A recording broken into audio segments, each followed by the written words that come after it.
Hello बच्चों, कैसे हैं आप सब लोग। Welcome to Maurya Guruji 8090। आज हम लोग पढ़ेंगे class 8 lesson 9 where do all the teachers go. सारे टीचर कहाँ चले जाते हैं। और ये एक पोयम है जो कि कौन लिखा है, पीटर डिक्सटन ने लिखा है। और इस वीडियो में आपको प्रोनाउंसिएशन के साथ साथ हिंदी अनुवाद भी मिलेगा और आप बहुत इजीली ही इसको रीड कर पाएंगे, पढ़ पाएंगे। इस कविता में क्या होता है कि एक बच्चा है जो कि सोच रहा है अपने टीचर के बारे में सोच रहा है। और कि वो जब 4 बज जाते हैं, जब छुट्टी हो जाती है तो टीचर कहाँ चले जाते हैं, क्या वे अपने सॉक्स धुलते होंगे, अपने घरों में रहते होंगे, और क्या वो साधारण कपड़े लोगों की तरह ही पहनते होंगे। मतलब तमाम तरीके की उसकी कल्पनाएं हैं और इसी के बारे में ये कविता बनाई गई है। जो कि कौन लिखा है, ये राइटर लिखे हैं पीटर डिक्सटन के द्वारा लिखा गया है। चलिए ज़्यादा समय न लेते हुए शुरुआत करते हैं। यहाँ पे लिखा हुआ है, for a little child a teacher is special, it is difficult for a small child to think of his her. यहाँ पे हिज बॉयज़ के लिए है और हर जो है गर्ल्स के लिए है। Teacher as an ordinary person, एक छोटे बच्चे के लिए शिक्षक बहुत खास होते हैं। एक छोटे बच्चे के लिए अपने शिक्षक को एक साधारण व्यक्ति की तरह सोचना कठिन होता है ना। छोटे बच्चों के लिए टीचर जो हैं वो जो कह देते हैं वही उसको मानते हैं। और एक छोटे बच्चे के लिए शिक्षक को एक साधारण व्यक्ति के रूप में, जब छोटे थे वो अपने बचपन में होते हैं तो उनको साधारण व्यक्ति की तरह सोचना बहुत कठिन होता है। चलिए आगे शुरू करते हैं इस पोयम को। Where do all the teachers go where it's 4 o'clock। जब 4 बजते हैं तो सारे शिक्षक कहाँ चले जाते हैं। चलिए अगली लाइन पढ़ते हैं। Do you live in houses and do they wash their socks. क्या वे घरों में रहते हैं और अपने मोजे धोते हैं।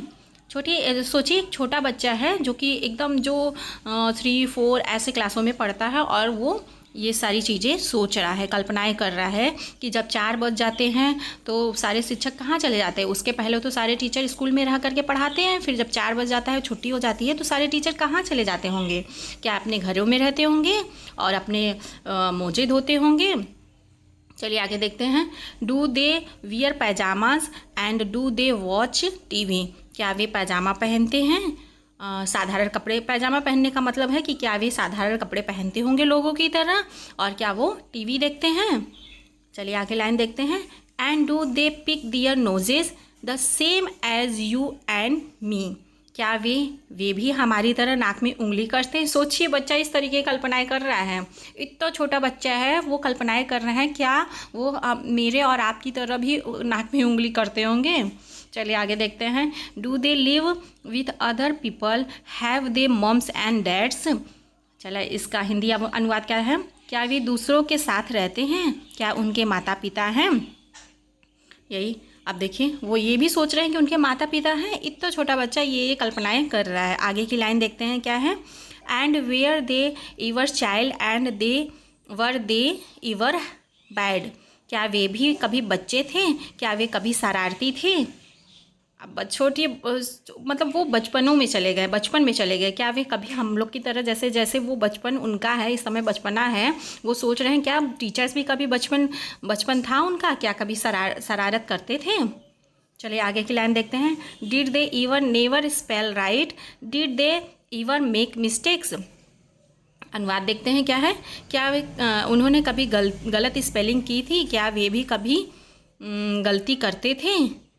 अब बच्चा भी गलती कर रहा है, गलत स्पेलिंग लिखता है, गलती करता है, तो वो भी सोच रहा है क्या हमारे टीचर भी जो हमें हमारी गलती के लिए डांटते हैं और समझाते हैं, तो क्या वो भी कभी गलत स्पेलिंग लिखे थे या और कभी गलती करते थे। चलिए आगे देखते हैं। Were they punished in the corner if they pinched the chocolate flakes. क्या उन्हें कोने में सजा दी जाती थी, क्या जब उन्होंने चॉकलेट चुरा ली थी। अब बताइए बच्चा भी अपने ही तरह कल्पना करता है। छोटे बच्चे अपने ही तरह कल्पना करते हैं ना, जैसा वो करते हैं, जैसे जैसे उनको लगता है कि हम ऐसे कर रहे हैं तो क्या टीचर्स भी हमारे तरह काम करते हैं। करते होंगे। क्या उन्हें कोने में सजा दी जाती थी जब उन्होंने चॉकलेट चुरा ली थी? देखिए बच्चों की कल्पनाएं हैं। आगे देखते हैं। Did they ever lose their hymn books? Did they ever leave their greens? क्या उन्होंने कभी अपनी प्रार्थना की किताब खोई थी? क्या वे कभी अपनी सब्जियां नहीं खाते थे? अब सोचिए, बच्चा है, बच्चा भी क्या है कि कभी कभी किताबें खो देता है, बुक्स खो देता है, कॉपी खो देते हैं, और पेन पेंसिल मतलब कुछ भी खो देते हैं। तो वो भी सोच रहे हैं कि क्या टीचर्स भी कभी किताबें खोए थे, और क्या वे कभी अपनी सब्जियां, बच्चे होते हैं खाना नहीं खाते हैं, कभी वो नहीं खाएंगे, वो ये नहीं खाऊंगा, वो नहीं खाऊंगा, तो वो भी सोच रहे हैं क्या टीचर्स भी कभी सब्जियां नहीं खाए होंगे। चलिए आगे क्लाइन क्या देखते हैं, क्या सोचते हैं बच्चे। Did they scribble on the desk tops? Did they wear old dirty jeans? क्या उन्होंने कभी डेस्क पर लिखावट की थी? क्या वे पुराने गंदे जीन्स पहनते थे? बच्चे ऐसा करते हैं, इसीलिए वो सोच रहे हैं। देखिए छोटे बच्चे क्या सोच रहे हैं, कभी डेस्क पर लिखावट की थी। बच्चे होते हैं ना छोटे छोटे, जिस डेस्क पे बैठते हैं कॉपी पे लिखते लिखते, और डेस्क पे भी क्या बनाने लगते हैं, फूल पत्ती कुछ ना कुछ लिखावट उसमें करने लगते हैं। तो इसी तरीके से वो भी सोच रहे हैं कि क्या टीचर्स भी ऐसा करते थे। और क्या आपने देखा है छोटे बच्चे मतलब जो भी मिल जाए मस्ती से पहन लेते हैं, कुछ भी, उनको कुछ भी फ़र्क नहीं पड़ता है। तो वो भी सोच रहे हैं कि क्या टीचर्स भी कभी गंदे जीन्स पहनते थे। चलिए आगे देखते हैं। It's follow one back home today, I will find out what they do? आज मैं एक शिक्षक के पीछे जाऊंगा और देखूंगा वो क्या करते हैं। अब बच्चा देखिए ये सोच रहा है कि आज मैं एक टीचर्स के पीछे जाऊंगा और देखता हूँ वो 4 बजे के बाद क्या क्या काम करते हैं।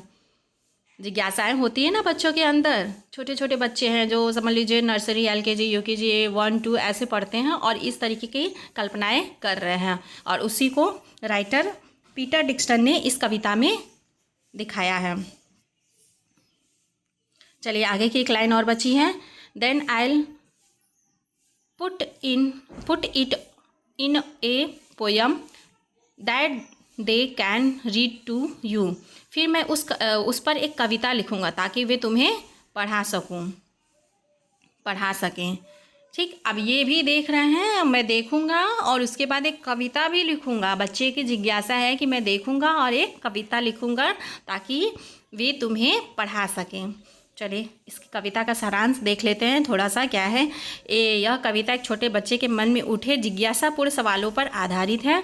बच्चा सोचता है कि जब स्कूल ख़त्म होता है तो सभी शिक्षक कहाँ जाते हैं? क्या वे हमारे जैसे ही रहते हैं, घर में टीवी देखते हैं, गलती करते हैं, शरारतें करते हैं? क्या वे भी कभी बच्चे थे?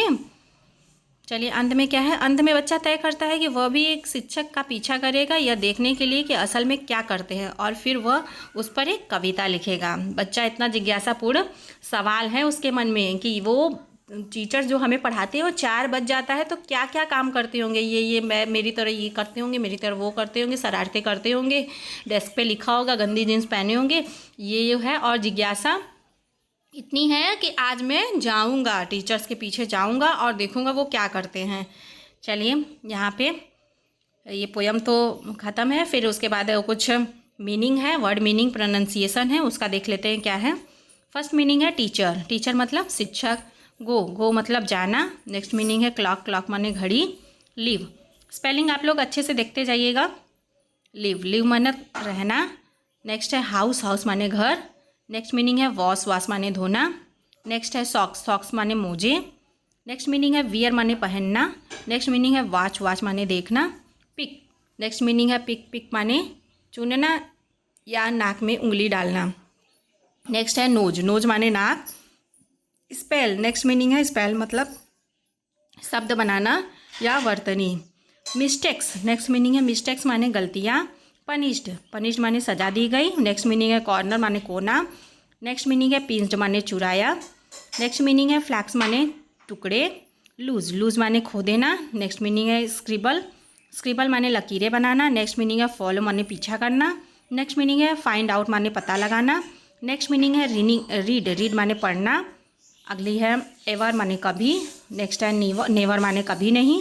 और लास्ट मीनिंग है टुडे माने आज। चलिए ये चैप्टर हमारा यहाँ पे ये ख़त्म होता है और अगली वीडियो में हम लोग देखेंगे इसके क्वेश्चन आंसर और एक्सरसाइज के बारे में। आई होप कि आपको पसंद आया होगा और समझ में भी आया होगा। चलिए, थैंक यू।